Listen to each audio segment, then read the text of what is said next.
Good morning, and welcome to another episode of Reading from Our Shelves.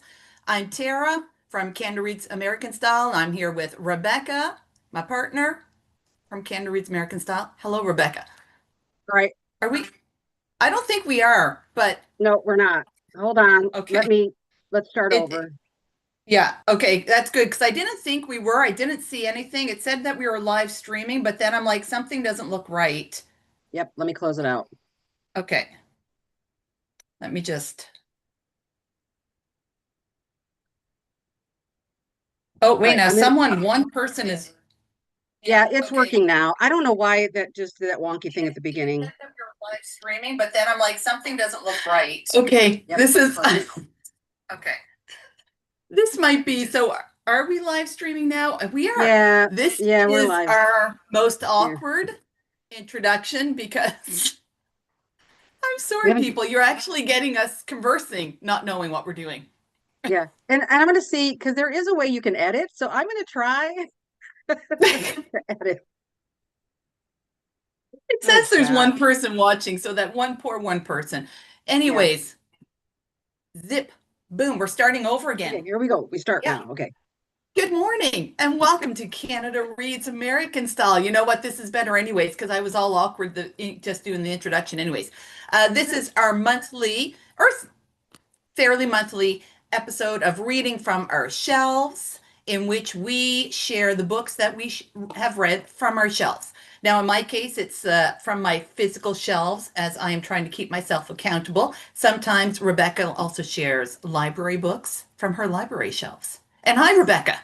Hi, good morning. Hey, I want to say this right up front so that I don't forget, because I feel like if we say it at the beginning, we're guaranteed if people are listening from the beginning that they'll know this. We are going to be making a change as of early May. The name of the Mhm. podcast is going to change to Canada Reads Inspired. So we are, I wouldn't say confident, we're mostly confident that the podcast will be a Confident, seamless yes. transition.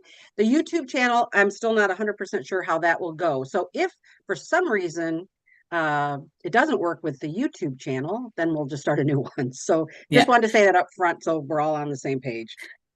I feel like our history with YouTube means it won't go smoothly because But I why think would it? this morning might be an indication of what it might, Yeah. who knows, Yeah, whatever. which is fine. Change happens and we will deal with it. It's a change we want to make, so we're just going to deal with it. And I'm almost 67, so I do the best I can with technology. What can I say? There you Yeah, go. I think we're doing amazing. Amazing. Absolutely. Okay, enough with the technical difficulties. We're here to share. Oh, I'm trying to lift it up seamlessly. Books that we've read. Go, Okay, so Rebecca. I'll do Let's mine see it. too. Nice, nice. Mine are big books this time. Oh my gosh. Yours are big. They look They're heavy. they're huge. Yeah. Yeah. Do we want to start with what we're currently reading before we move into what we've read? Yes. I just want to say that I finished yesterday. I finished Foe by Ian Reid, but I'm technically not bringing that because that's a Canada Reads book, and we'll be doing a podcast about our Canada Reads impressions soon. So I don't want to talk about that yet. Okay. And also, you haven't read that one yet, so I want to hold off. No, Um, no. so because I finished that yesterday, I'm going to be starting a new book, and it is one that I saw on Bookstagram, and it is The Good Son by Oh, Paul McVeigh. But what's interesting is it's about well, so it says this. It says it's a blackly hilarious with one of the most endearing, charming characters I've come across in a long while. And the book starts out where it just says, or the description says, I was born the day the troubles started. So it's about Northern Ireland. I'm not sure what time period it is, but I started reading it, just the first page, jumped into it, and right away it says, I was born the day the troubles started. Wasn't I, Ma? Says me. It was you that started them, son, she says with a laugh. So I just thought, I think it's going to be poignant and funny, according to the reviews I've seen. And I'm really looking forward to reading it. I haven't even heard of that one. So, And neither somebody posted it the other day. And so I checked my library and they had it. So I was like, oh, that's what I'm saying. I am such a mood reader that as soon as I see yeah, something like that, then I want to read it. So yeah. Like I will I'll get interested in a book if I see like a good review or someone that whose tastes I trust, or I should say whose tastes are similar to mine. But I will just add it to the TB, like to my list, and I'm like, hopefully I get to it eventually. Nope. No, No, I just that's pick it. I good. pick it up immediately. That's kind of why sometimes all my stuff is sitting on my shelf. That I have to make myself read my TBR because I'm Hmm. always wanting to grab whatever I hear in the moment. So Yeah, yeah. How awesome. about you? What have you got? Okay, actually, this is a new release that I'd heard about, so I'm getting better at putting holds. So even though the rest of my pile are books from this shelf here, because I'm trying to whittle this thing down, this is a library book. I couldn't resist it. I'm going to show you how pretty the cover is. Yeah. There, I don't know. And it is Agnes Aubert's Mystical Cat Shelter by Heather Fawcett. So she is the author of, I believe, the extremely popular series called Emily Wilde's Encyclopedia of Fairies, which I have not read, but I'd heard of this one, and it's about cats living in a magical cat shelter. So how could I not pick it up? Like I had to, and it came in the library recently. So Agnes is it's set in Montreal. I don't know about the time, but it's a fantasy. It says a cozy fantasy, but that cozy word is thrown around all over the place, but it is Yeah. cozy. Yeah. Uh, yeah. Fantasy set in Montreal, and Agnes runs a cat shelter as a charity, trying to reduce the number of homeless cats on the streets of Montreal. But there's magic in the air. There's a little magic element because her previous shelter that she was in was destroyed by a duel between magicians, and it ended up being an explosion that destroyed her place. So she had to find a new shelter. And this new shelter seems to be imbued with magic. And that's all I know at the moment. But I fucking, excuse my language. Sorry. I love it because I love cats. And the cats are becoming our real personalities in it, and I can see my own cat sometimes and cats that I want to own. So it's just like a feel good book. I'm loving it. There we go. Yeah. And is it sort of set in modern times and it just has that magic element? Can you tell yet? Oh, I feel like it has like an older vibe to it. So Mhm. not modern time, just by the clothing that they're wearing. Sometimes it'll be like cloaks and stuff, and uh, oh yes, there's no electricity sometimes. Like the place that she's Oh, okay. rented has an apartment with no electricity. I don't think there's absolutely no electricity, but her place doesn't have it, and it's cobblestone. So it's set in Oh, old Montreal, but at the time that old Montreal was old Montreal, I think. yeah, yeah, yeah. Okay, cool. Yeah, Is that yeah. the only thing you're reading that That's you the right now? that's all I'm bringing today. Okay. I got a couple others on the go, but I just went with that one today. Okay. Well, then we'll have you go first because I think you have a little bit, a few more books than I have. So we'll let you start Okay. for today. Okay, these are in no particular order, so I'm going to start with another pretty cover. And it is the new book by Carrie Clare, and it is called Definitely Thriving. I had the opportunity to speak to Carrie recently. So check out on the audio podcast. You can listen to the interview there because I really enjoyed talking to her. Definitely Thriving is about Clemence, who has imploded her marriage, her unhappy marriage, because she was unhappy. Her husband didn't seem to realize she was unhappy. So she imploded it in a hilarious manner, which I will not tell you. You have to read it to find out. And moves back to her hometown of Toronto, where she's surrounded by family and friends, but she wants to find her way on her own. She gets a little gungy apartment and learns that one is not an island, that she is surrounded by community. And it was flipping lovely. Lots of book uh, allusions to books. So, that I super enjoyed. I loved it. It's a good Yeah. one. And the interview was really interesting. So I will go Yeah. ahead and put the date as a reminder to everybody to look into that because because when Tara interviews people, I get to listen to the interviews as I'm editing. And yeah, that one was a really interesting one. I mean, Yeah. they, Yeah. I they almost really enjoyed always, it. they always are, but that one I just remember kind of going like, oh, because it's not necessarily a book that would have come across my radar. So, Yeah. Yeah. all right, the first one I'm bringing is one that is just so visually beautiful. It's a picture book, and I tell you, this is a book for, it's for children, except that I don't think it really is. I think this is an adult book. So I think if you have someone in your life, maybe somebody who's going to be going off to college, or they're graduating from high school, I think this is a beautiful book. It's so visually beautiful. So it's called Maybe. Oh, I'm that trying to is get so really you can see it's pretty. kind of gold lettering. And it's by Yeah. Kobi Yamada, and it's illustrated by Gabriella Barouch. And it's just a very simple sort of meditation on how each of us is unique and we have to discover what our path is in life. And that's why I say, and the illustrations, I'm telling you, I want practically every one of these as a wall print because they are so beautiful. I think the illustrations are Oh, yeah. just so gorgeous. And in fact, when I read this the first time, if you've listened to the podcast at all, I talk about my little ones in my life. And as soon as I read this, I thought, my little Sidonia, I wanted to share this. But look at this. It's just Look so at that's beautiful. isn't it gorgeous. I'm telling you, I Yeah. wanted, and I've been meaning to, and I haven't done it yet, but I want to look up that illustrator because I want to see her other works. And then this, I just think, yeah, Mm. that it's just so gorgeous. Anyway, I highly recommend it. But like I said, you can read it to a child. I think a child, it's like a lot of picture books, they kind of go over their heads a little bit sometimes, but eventually it may resonate with them. But I feel like this is a book. If you know someone going through a life transition, I'm not kidding you. It's just such a beautiful, artistically wonderful, meditation on finding your way in life. Yeah. Hmm. We could all use that. I think most of us could. Yeah, because it says maybe, just maybe, you will exceed your wildest dreams. I just think it's Hmm. beautiful. And we need a little hope today. We So do. yeah. We do. Okay, I have a book of poetry. There's the cover. It's worth more standing, so it's a collection.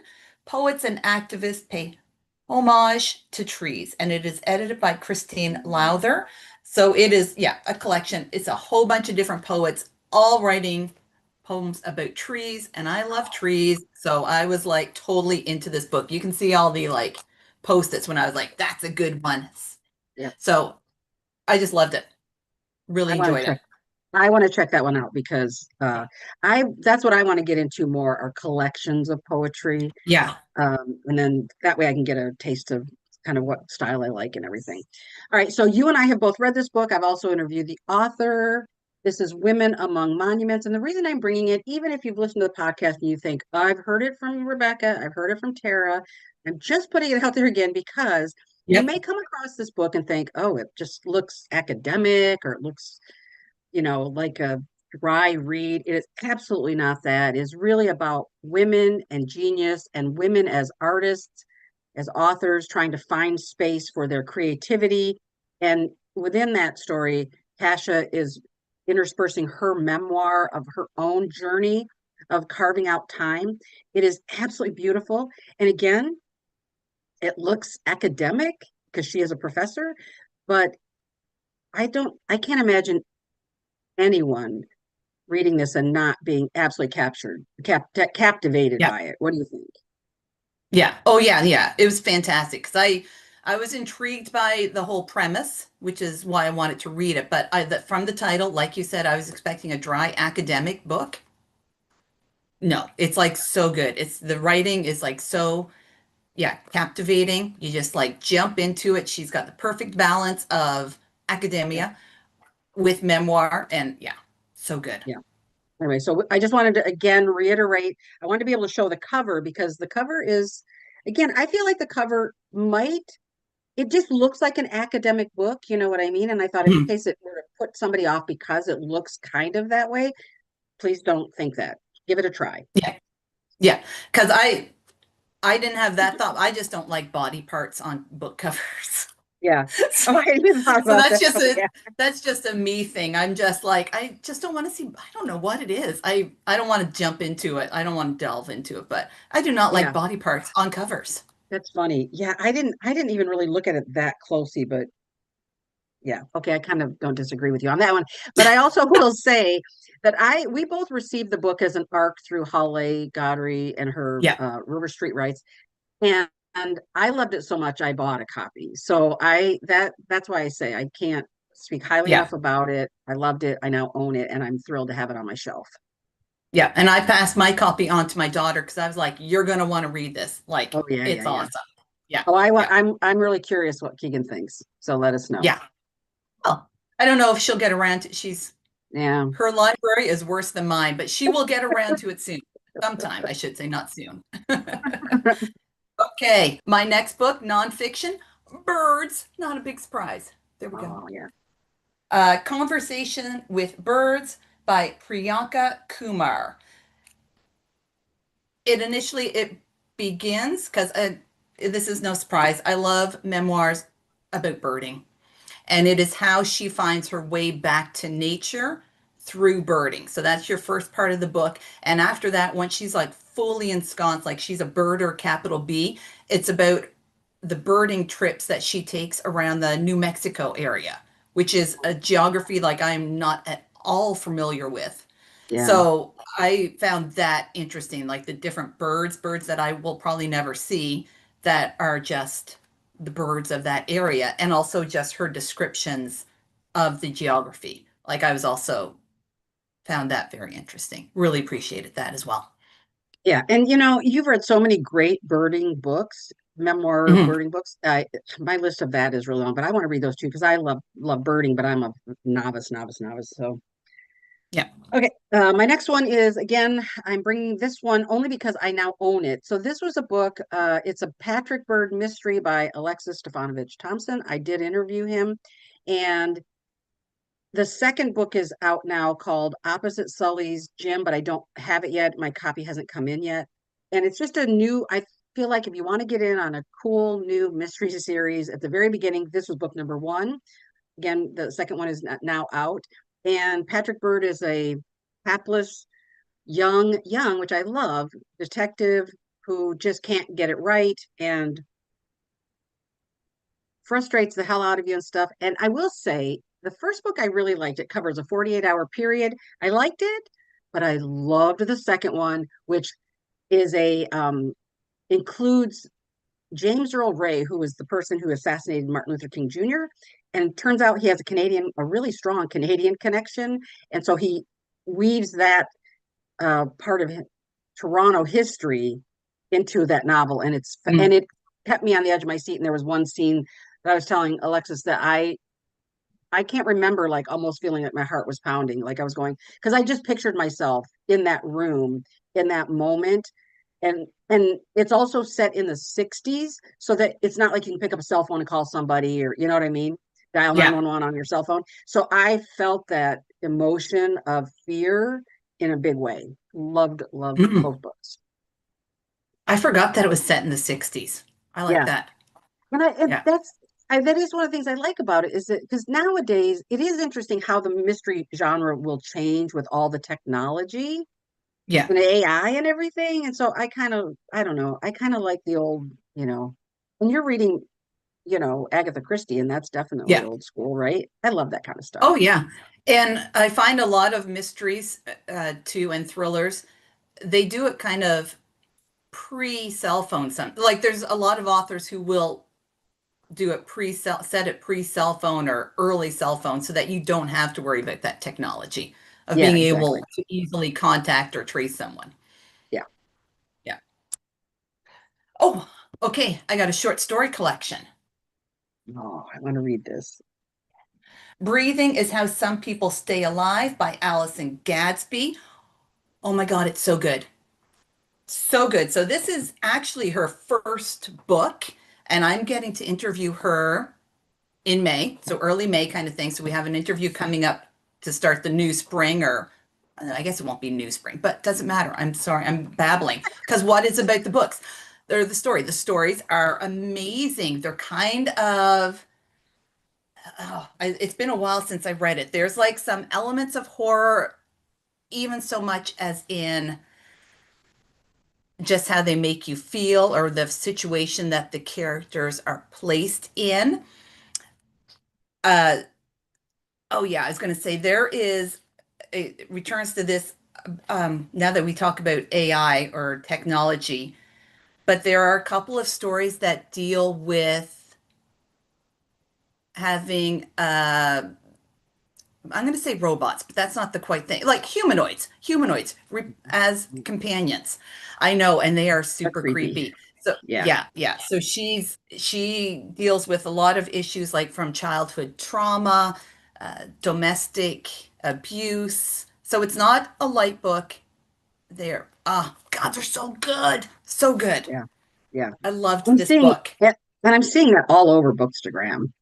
I am. I'm Yeah, seeing that and book a well, lot right now.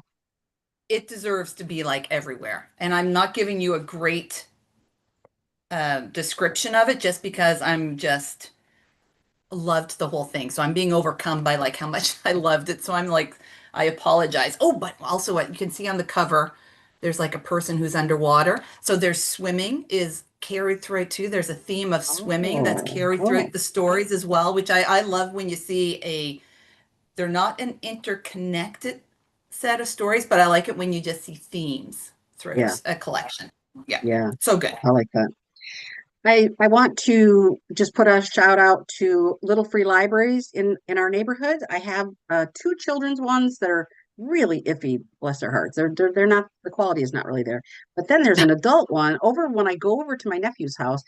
There is this one and it's in a little subdivision, and so there's, you just pull over and there's no sidewalk or anything, so you just kind of, and it's right on a corner. It's really hard to kind of get to, but I purposely stopped there a few months ago now, and I found a book that I was so excited about. The quality of their little free Oh, library is amazing, seriously. And I gave them three books of mine that were high quality books because I wanted to keep her standard or their standard really high. So anyway, yeah. it says Grizzly Confidential, and it says an astounding journey into the secret life of North America's most fearsome predator.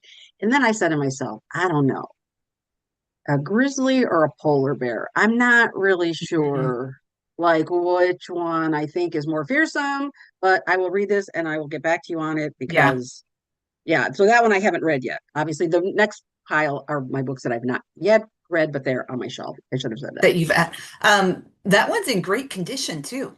It looks like That's what it's I'm saying. pristine. And it was published. And that's why when I look through her books, I'm serious, or I keep saying her because I see the woman, but I think it's a husband and wife. Yeah, 2024. And Yeah. the quality of what they have in their little free library is amazing. And I'll be building mine this summer.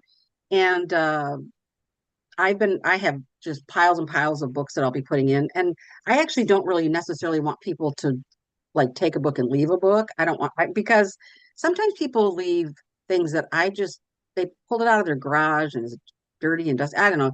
So I'm not trying to be really critical, although I am being critical of little free libraries, but I, um, I just love theirs so much because it's exactly the vision I have for mine, which is really Yeah. quality books, not old dusty stuff. And that's really my goal for my own. And I even took pictures of theirs, so I want to try to craft a little bit. Some of the things, the elements they added, I really want to add to mine. So I'm really excited.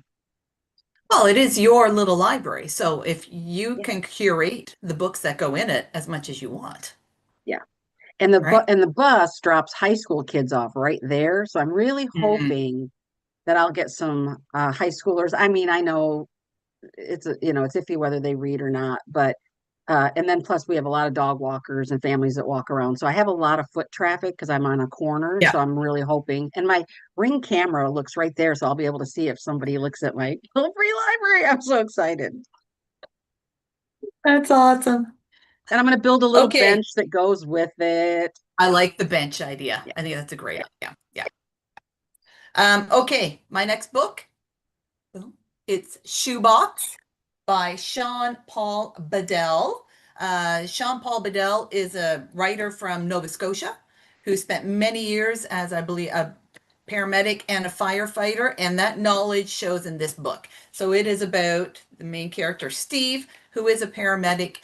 Uh, it is about a period of time in his career, and you see him dealing with trauma in his own life and trauma from his job and how it builds to a point, to a breaking point, essentially at the end.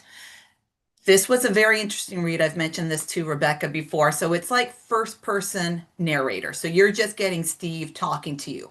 And I found it a little difficult at the beginning of the book because I was like, I'm not getting the whole story. Like, I'm like, he said something, but I want to know more about what he just said. Or he'll say something and I'm like, wait a minute, did I miss something? Have I forgotten something that he said earlier?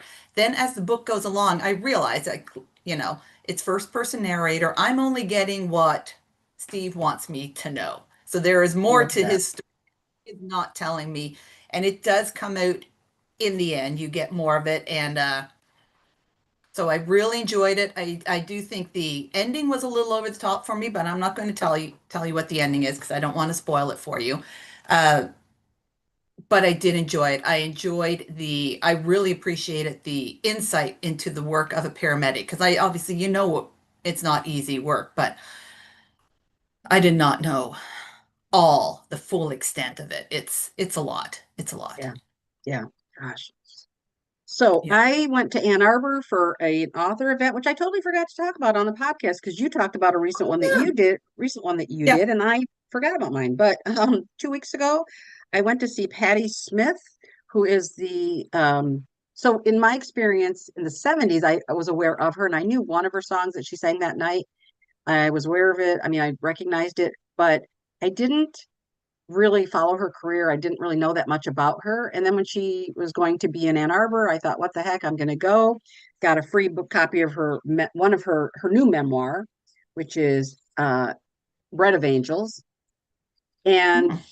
the reason I went was I just see her. So many people online talk about her and rave about her, and there's this mystique around her that I thought I just need to know what is this all about. And so that evening, she had her son and daughter. They're both musicians. They were playing for her as she sang. And she has a guitarist that she's been with for a long time.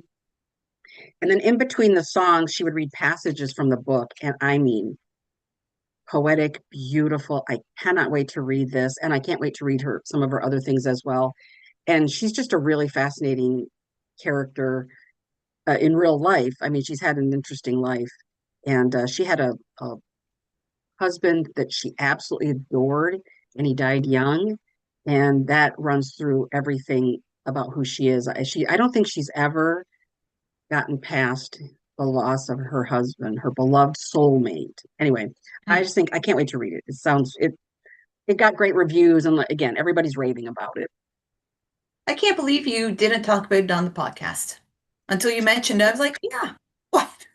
You know what? I've had this weird thing where I've even there are reviews I haven't written for books. I don't know where my head is, but I'm trying to get organized. So as a Yeah, librarian, I've completely lost my mojo on organization. What the hell? And so that's okay. I know I'll talk about it next time. Yeah. Um, I will ask. So she also performed like songs during this? Oh Is yeah. that what you Oh just? yeah. Yeah, I mean, that's who she was. She was a singer. She was really big in the 60s, 70s, 80s. I mean, Yeah. she's really good. Yeah. I But knew so her she as a singer, sang. but not a. Yeah, so she sang and and then there was this one that she read this I don't know now, I can't remember if it was a poem or if it was just a section from one of her other books, I think. And it was about her husband, and they had this like Mhm. it was recorded piano music playing in the background, but it was just so beautiful. Like I've never sat Yeah. there and heard an author kind of perform a reading in such a way. And I will say what it did for me was it made me realize, because I didn't, like, again, I knew one of her songs, and I knew of her, but I thought, maybe I'm missing out on the world. There are so many places I could go and people I could see or groups or whatever. And even if I don't know anything about them, I could just give it a try and see if I like it. And maybe I'll discover a new passion or something about, a performer that I really don't know that much about. So, That's cool. yeah, yeah. Cool. Yeah. Oh, okay. These are fun. I'm going to group these two together. I did it on the recent podcast. I'm going to do it again. So it's a fiction, short stories, and a nonfiction. The nonfiction is Why I Love Horror, edited by Becky Siegel Spratford, and I'm linking it with Oh, The yeah. Lottery and Other Stories by Shirley Jackson. So um, I've always read horror, but in the last year and a half, I'm going over the top. I'm like fully embracing my love of horror. So, of course, I had to read the Shirley Jackson book when I found it. I had read The Lottery first when I was a kid. I don't know how old, but it was pretty young, and I think I read it in like elementary school. God, but you never know, like with memory, am I remembering that correctly? But I know, I feel like I can picture my school. So I don't know. Who knows with memory, right? But I read it very Yeah, yeah, young. Only a few years ago that I realized that that was The Lottery by Shirley Jackson, that story, because that story has stayed with me my whole life since I so let's say 40 years. I'll give myself a little bit of maybe it was like early teens. So it's been with me like 40 years. Then I learned that it was written by Shirley Jackson. I read this collection. The last story in the collection is The Lottery, and I remember it exactly as it was written, and it is still terrifying. 40 yeah, years later, yeah. still terrifying. This whole section or this whole collection is so good. It is amazing what she can do in just a few pages because most of the stories aren't very long. And she is so concise with her words. And sometimes I find a whole story, maybe nothing's happening because it's also very much, they're very much set in the domestic sphere of women at the time, too, right? And the whole story can just hinge maybe on one or two sentences. And you think that they're just having tea, and boom, something else is happening. And Yeah. she is masterful, which brings me to why I love horror because I'm like, why the hell do I love horror so much? And Becky Siegel Spratford is an American librarian who also loves horror, and she got together a whole bunch of American and I believe there's one Canadian author and a Nigerian author, and asked them to write essays on why they love slash write horror. So that gave me a little insight into maybe why I enjoy it so much, but also helped me realize why I love all kinds of books. Like, it made me think as I'm reading any book, I'm like, why am I loving this book? So, or what am I not enjoying about a book? So I Yeah. strongly recommend. Yeah, it makes me want to read it. I don't read horror because I'm too scared, but I want to I love to hear writers talk about writing. Yeah. So I feel like that might be a good book. And I would learn and maybe it would make me want to read a little more horror, but I Yeah, don't know that I can. Yeah, but she's I think she's a fantastic librarian because what she does, like, let's look at this one, like Horror Saved My Life by Victor Laval. She then puts like her introduction about oh, Victor nice. Laval in it. She gives a little introduction about each writer and says, if you're new to this writer, start with this book. Like I recommend starting Nice. with this book. Other writer. So even though I think there are maybe 16 authors in here, so which you're actually getting introduced to like 32. Whatever the number is, she's doubled it by giving you a comparative author as well, which I really, so my TBR exploded from this book as well. Yeah. Because So when I was in Ann Arbor to see Patti Smith, of course I went to Literati, which is the bookstore, independent bookstore that sponsored her event. But I had heard from a friend of mine who got me on the Amelia Earhart, bandwagon in a huge way, crazy into it. And she told me about this book, The Aviator and the Showman. Amelia Earhart, George Putnam, who was her husband, and the marriage that made an American icon.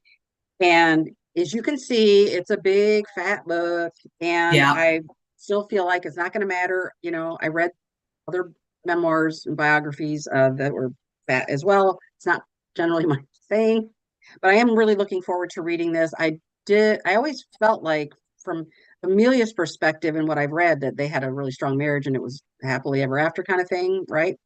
But then I've been hearing Mm. stuff about perhaps he pushed her to do that last trip sooner than she was prepared to do. And so now I'm like, ugh.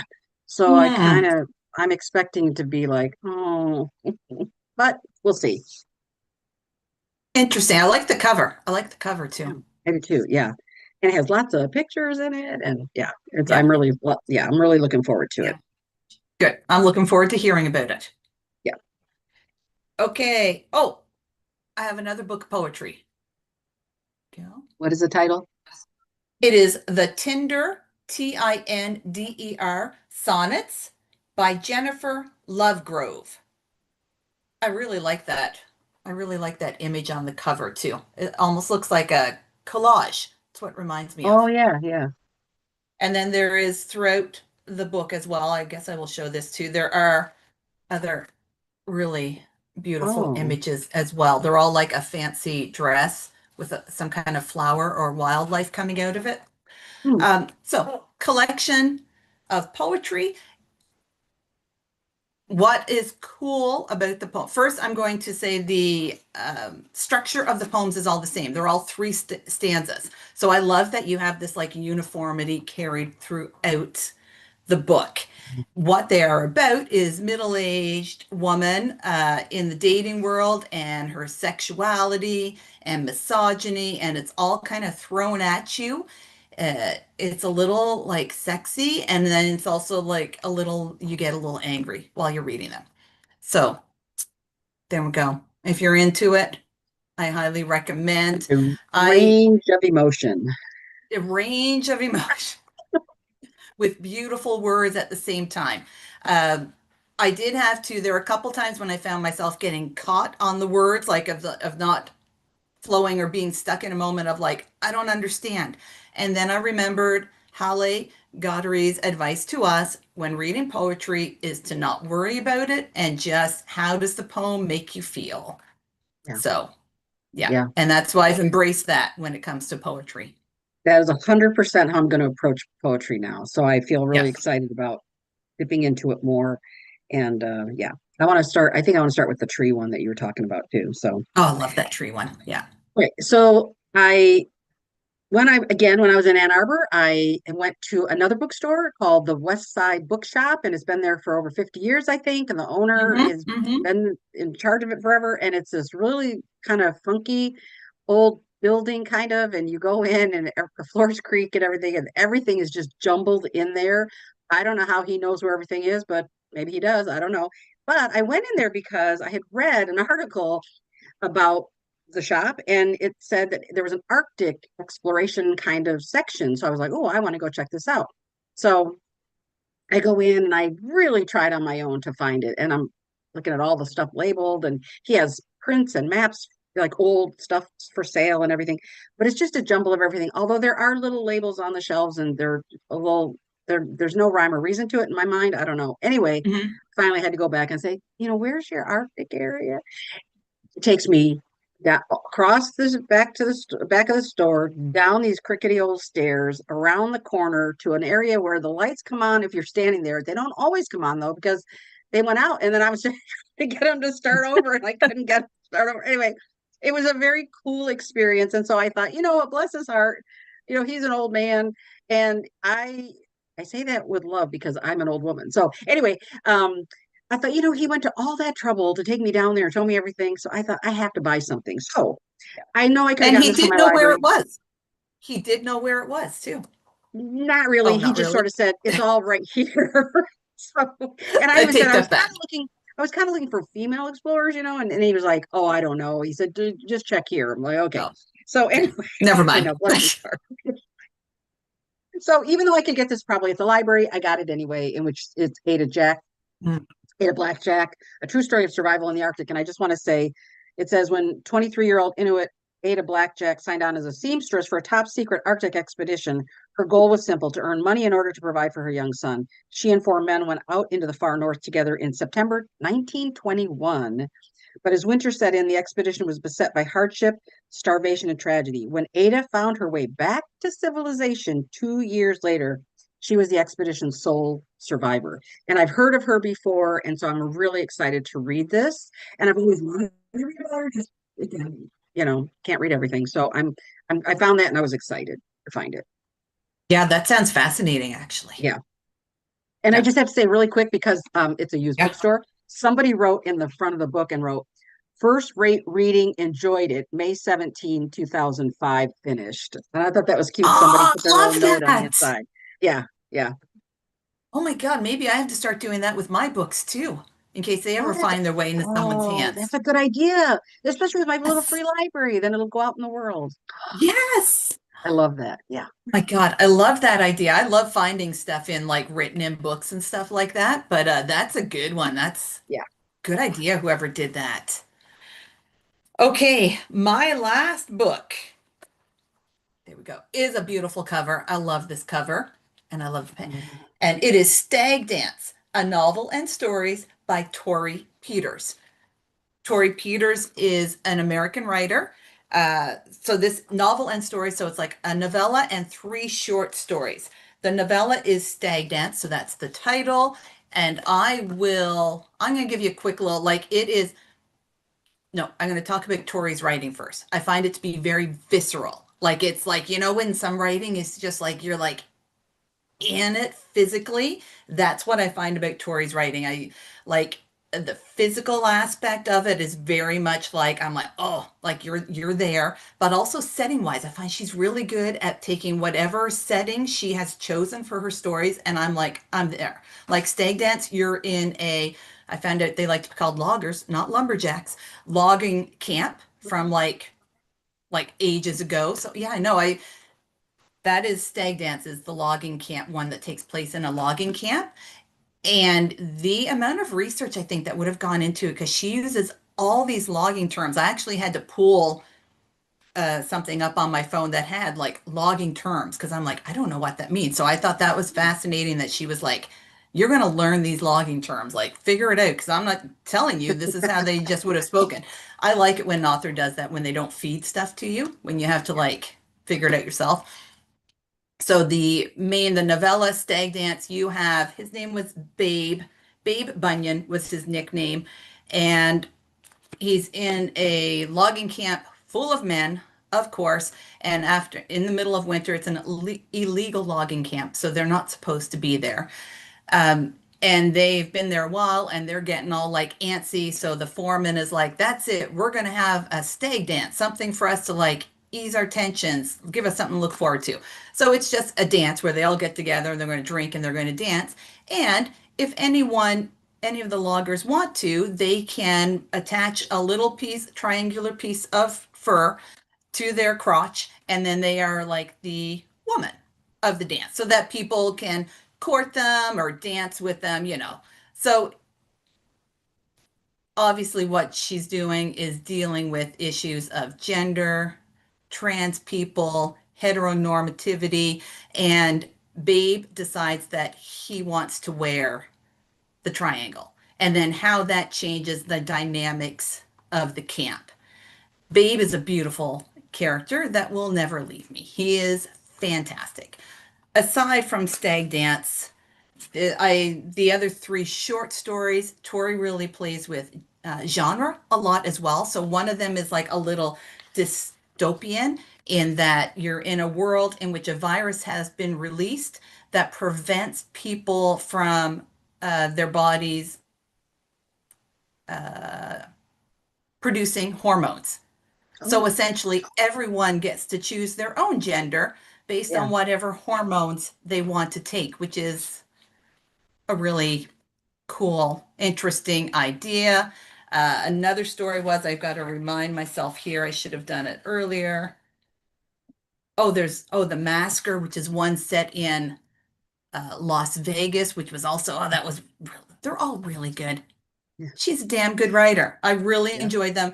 I liked how she played with gender and genre, and I'm looking forward to reading her book, Detransition Baby. So, Yeah. Yeah. yeah. Okay, well, my last book. So again, when I was down in the basement and down the crickety old stairs and everything, when I picked up the Aided Blackjack book, and then I thought, I'm just going to go back one more time and just look on the shelf. And then this one sort of popped out because I was looking at it this way, right? Which is this Yeah. called Yeah. Heaven, Yeah.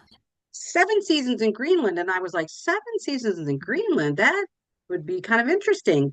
And then I pulled the book off the shelf and really looked at it, and it's Gretel Ehrlich. And Gretel Ehrlich is the author that I said I might read all of her books this year. I've read two already Yes. many years ago, and I thought, oh, maybe I'll, do that. And I feel like Gretel Ehrlich spoke to me in that dusty old basement in Ann Arbor, and I was meant to pick up this book. I mean, I was thinking if I wanted to read Gretel this year, I was going to be reading this book. But the fact that and I mean, when I tell you it was a jumbled mess of books, and I Hmm. it's almost like I couldn't see anything because it was just too overwhelming and no organization. The fact that this book stood out, I'm like, yeah. And then this one Yeah. says somebody wrote in this one as well and read this in October of 2002. It says a real revelation into Inuit life in the vast expanses of ice and snow and darkness. So Gretel herself spent 7 seasons in Greenland. Yeah. She is an amazing woman. She's still alive. Can you do me a favor? Can you Yeah. compare the print, the writing, the You handwriting? know, Any it's chance funny. it's the same person?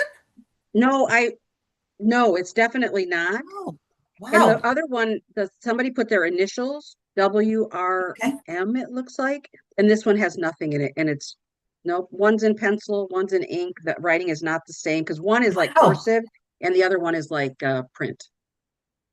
Wow. Yeah, I would have, because I'm like similar subject matter. And how many people do that? Maybe more people Yeah, do it than I think of, and I've just never heard of it. that's a good question to ask because I'm telling you right now, because you brought that up and I never thought about it. I think I'm going to start doing that. And Me then too. though I'm going to put that in all my books in my little free library going forward. I just think and I'll put my initials, and I just think yeah, it is a little bit of an insight Yeah, into whoever had the book prior. it is. And it's like they're so concise, but like Yeah, perfect little reminder. Yeah, yep, that's yep. very cool. That's it. Yep. That's it. Okay. I think that's it. Feel free to share anything that you've read recently that you would like to tell us about. Put it in the comments. I don't know what I'm pointing at. So, And I was thinking I'm not going to try and edit the beginning because I could lose the whole no, thing. So I'm just going to leave it alone. So if you see us and you see us looking like dorks at the beginning, that's who we are. We're just like yeah. dorky readers, whatever. Yeah, we are. We and we fully revealed it today. Anyways, thank you for listening and happy reading. Happy reading.